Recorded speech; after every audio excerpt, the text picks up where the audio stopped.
Hello everybody, welcome back once again to the Final Fantasy X walkthrough. We have just been thrown into the, what is it, the Via Purifico, I believe? I'm probably not saying that right. But anywho, we've got, let's see here, Lulu, Orin, and I believe Kamari are down here.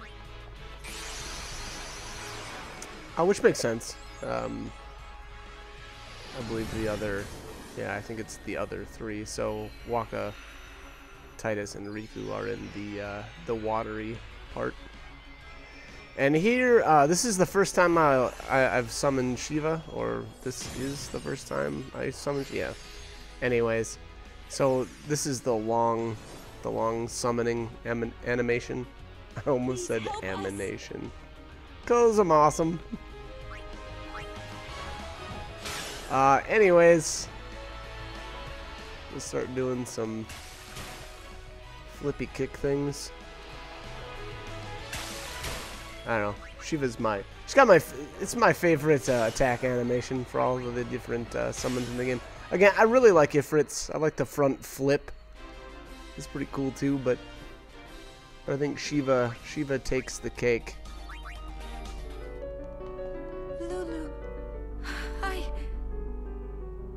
It's okay, I know. Okay. What do you know, Lula? Anyways, alright. White magic sphere.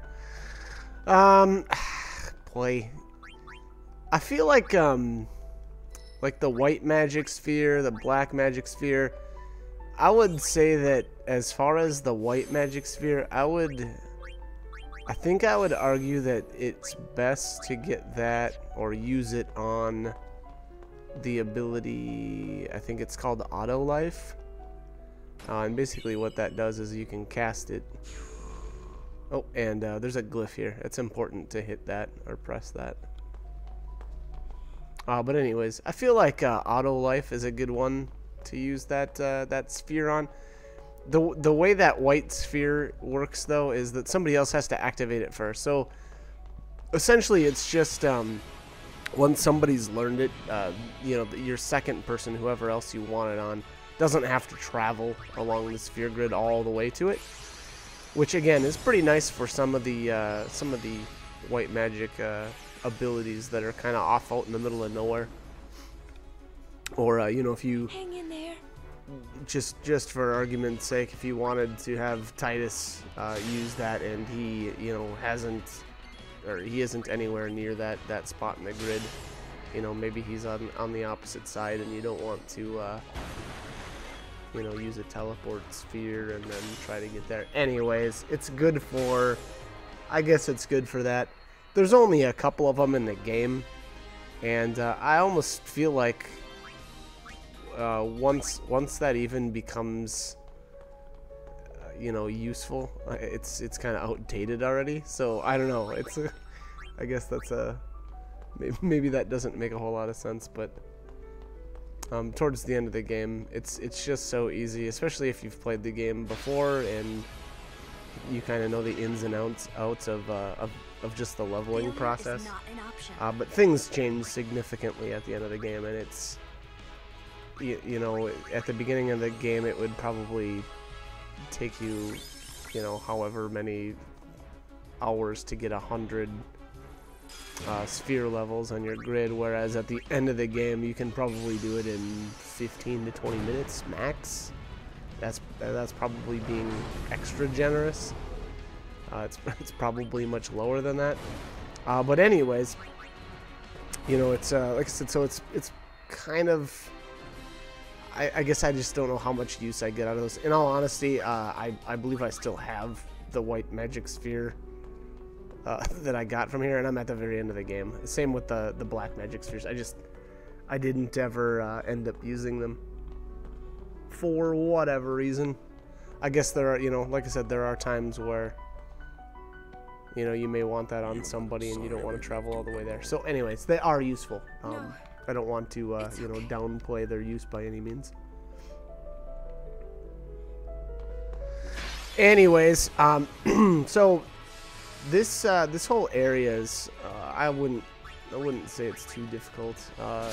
You know, obviously at first you only have Yuna alone, but with the summons, it just that doesn't even really matter. They just you know, they do such good damage.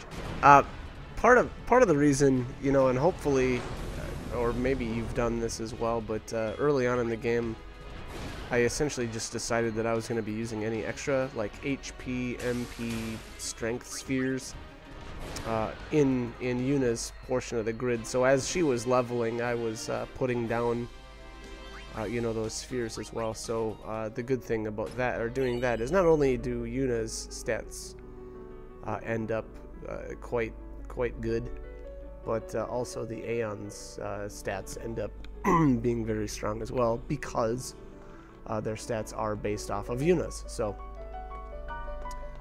that is why I went about that. And I don't know what the deal is in this area. If it's just me, actually, it might not even just be this area, but it felt to me like the movement of Yuna was a little off.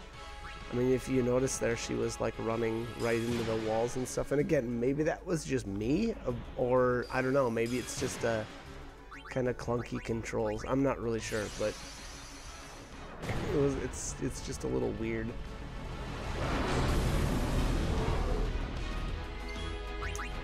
Anywho, all right. Same deal with these guys. I think I don't know how much I was really going out of my way to make sure that everybody got SP or AP, sorry, here. Wait, I wonder if I think in previous videos I may have been calling that SP from time to time. Which, oops. I thought they were sphere points, but that's not the case. It looks like it's AP, huh? There must be So an weird. exit somewhere. We search. I guess that's what happens when you play like a bunch of different RPGs at the same time. Or in quick succession. Alright. So, we could just leave, but there's still some treasures that we can get here. I don't remember what they are, and I don't remember how useful they were, but I guess we're gonna find out.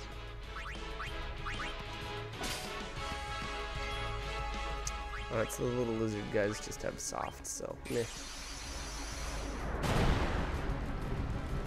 Does look like I wanted to kind of hurry this up a bit, so looks like I'm just summoning Aeons to take care of this stuff. The other cool thing about this is, so like, especially with these little iguana things, I think they or lizard things, I think these guys can cast or have like stone touch. So sometimes they'll turn you into stone, which is super annoying, which is another really good reason for summoning Aeons in here. And it looked like I was trying to build up all the different Aeons overdrives for like upcoming boss fights. I used to use that strategy like the first couple of times I played the game. It actually really does help. You can wipe out bosses really fast if you summon in one of your Aeons and then use its overdrive, and then summon in the next one, use its overdrive, so on and so forth. I really honestly didn't do that much though this time around, and I think that was mostly just because my characters were pretty powerful already, so I just didn't really feel like it was that needed. That being said, though, it's still a legitimate I guess strategy, and it actually does come in handy for certain, like I said, like certain bosses that are just really tougher. It's almost like if you don't want to deal with like the strategy behind some of the bosses, you can just summon in the Aeons, have them overdrive, and that kind of takes I don't know, maybe it takes some of the fun out of the boss fights, but there's also a couple of them that have some really annoying tactics, so it is what it is, I guess. So do what you like. Again, I didn't really do that this time around, but like I said, it is a legitimate and a good strategy that I have used before. So I don't know if it would have been probably a better idea for me to not come up this this left side first to grab Lulu. I feel like if I would have just went to the right and, you know, made basically a counterclockwise circle, it may have been actually, or I guess I could have gone clockwise as well. It probably ends up being about the same. But anyways, I did a little bit of backtracking, so it was a little, I guess it was a little inefficient in the path that I decided to take. But make sure though that you've activated that glyph. You know, it's kind of hidden on the wall, but that is going to be needed. In a little bit, because we, what is it? I think it moves. I think what ends up happening is you move a teleporter, and it'll actually teleport you behind a locked wall, and that's the only way to get back there. So, all right, let's get Ixion in here for one hit. That was super lame, kind of pointless.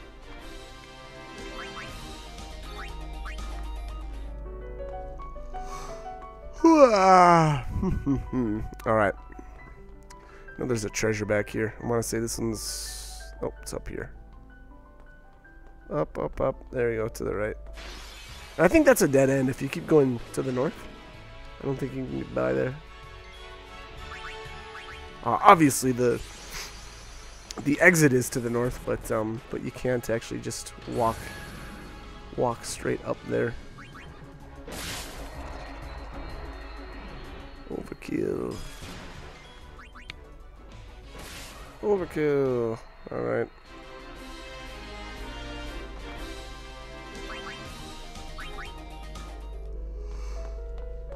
Oofda. I can't decide whether or not I like Ixion's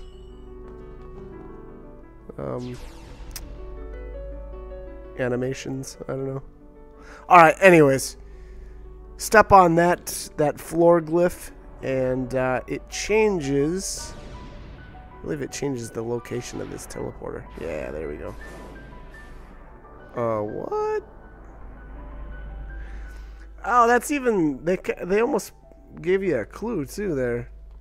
The teleporter, if you watched carefully there, it zooms up right next to the locked door that you can't get through. So anyways, the teleporter actually moves to the northwest corner of this area. And so we will head up there and basically teleport past the locked door.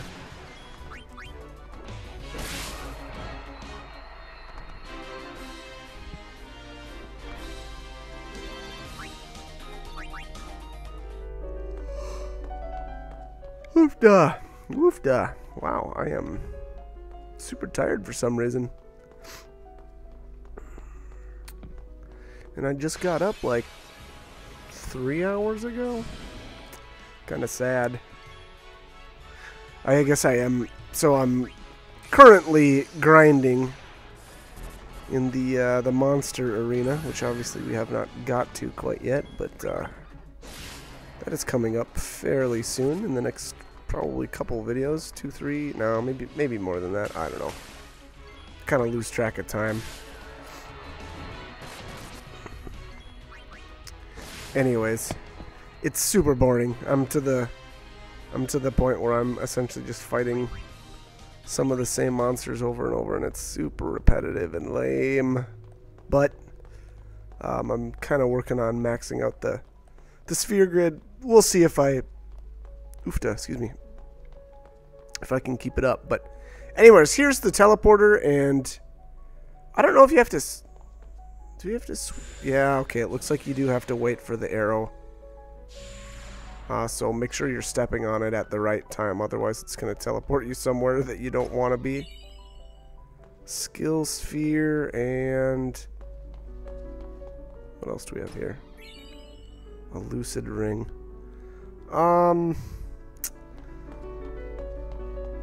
There's the locked door. So like I said, oh, and there's a hidden treasure chest there, I guess. Oh, and then I stepped on the teleporter too soon.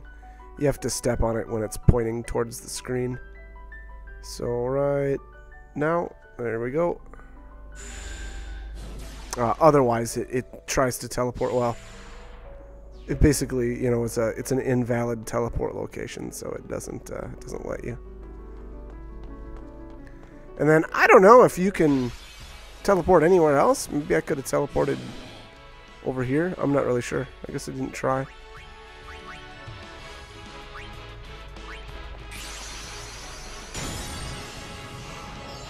Oof, yeah.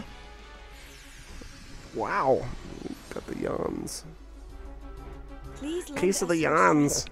I think that's like a case of the Mondays, but not at all. But not at all like it. God. Sorry. It's the worst. It's the worst humor ever. Good thing it doesn't cost you guys anything to watch these videos, huh? I'd have to give out refunds like crazy. Alright, anyways. Here's a save sphere. I would definitely recommend saving here. I don't know. I don't feel like the next area is you know, a real big threat of losing the game by any means, but you know, you never know. It could happen. Things happen, man. People die. It's all part of the cycle of life or something. I don't know. I got nothing. I'm just the worst today.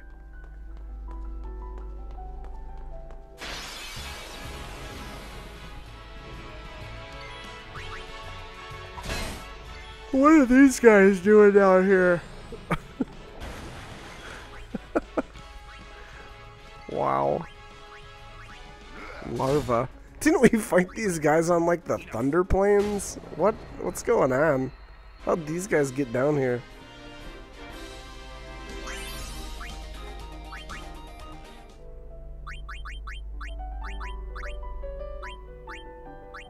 Alright, Lucid. Silence, Confuse. Okay, that is pretty good. That Confuse Ward. I like Confuse Ward. Lady Yuna, so it is you. Why are you here? We rode the airship to the Calmlands, then came to Bevel. Maester Kinnock summoned us then, ordered us to deal with the traitors. You will fight us? The Temple's orders are law. Even if you are Lord Braska's flesh and blood, you're a traitor. His guardians. I don't see them. Maroda and Passe are not here. I will do this unhappy deed myself. Forgive me, lady. Alright, so the Temple's orders are law? Okay, that's a foreign concept to me.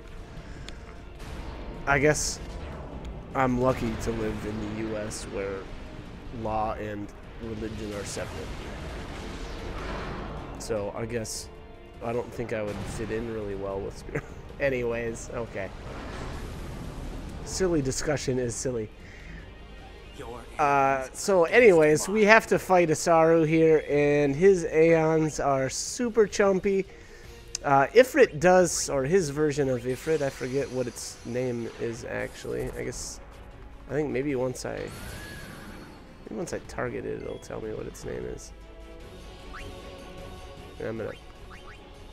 Oh, what? Okay, that's weird. Oh, okay, that's what I did. Anyways, so Ixion, I had a free turn, so I just attacked him once. I knew he was gonna use Hellfire though, because obviously he starts out at full overdrive. So I just shield. Not really sure why I picked Ixion, in all honesty. should have picked like Shiva or something. It's not even that Ixion's necessarily a bad Aeon. I really don't think it's so, but 293. Better luck next time, buddy. All right, let's give him a piece of our own OD. Yeah, OD. All right, overdrive, whatever. Crunch. Ah, okay. Well, I guess that's that. Next. What else you got? Oh, and then I forgot to check its name. So I think Isaru's Aeons are named different than ours.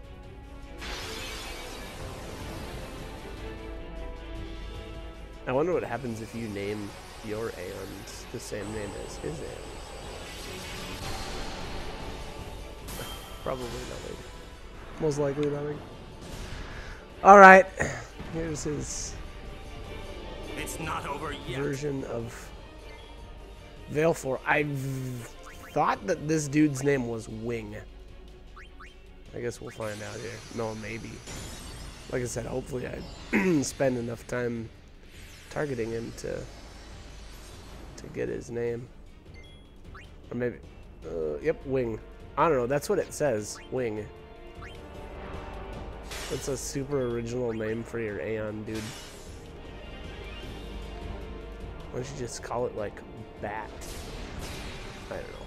Alright. I'm just smack talking his Aeon names for no good reason.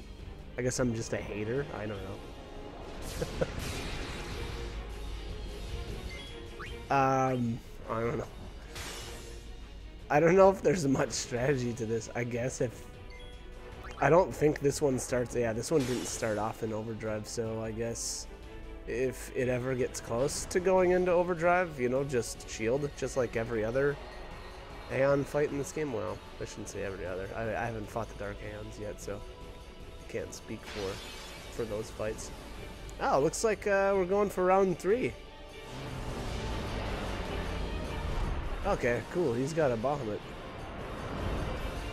I guess he did just go to Bavel, so that would make sense that he would have it too, right?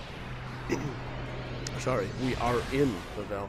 So, yeah, makes sense. That's legit. I wonder what his name is. Hopefully I'll hover over it long enough to check.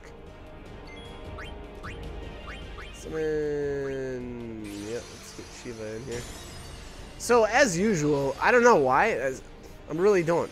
I don't know why that you can't summon your version of the same Aeon. Okay, Sword. Really? His name is Sword? Wow, okay.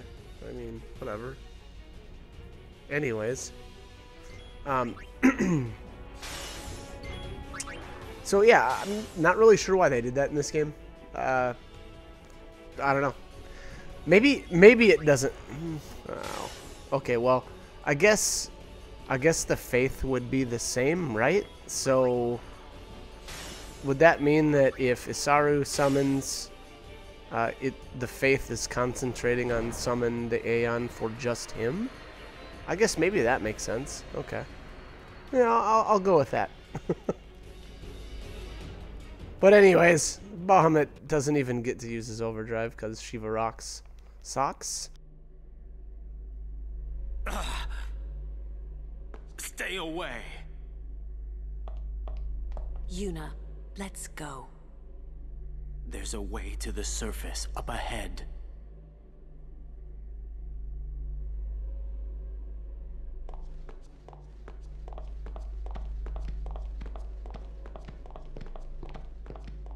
Your pilgrimage is over.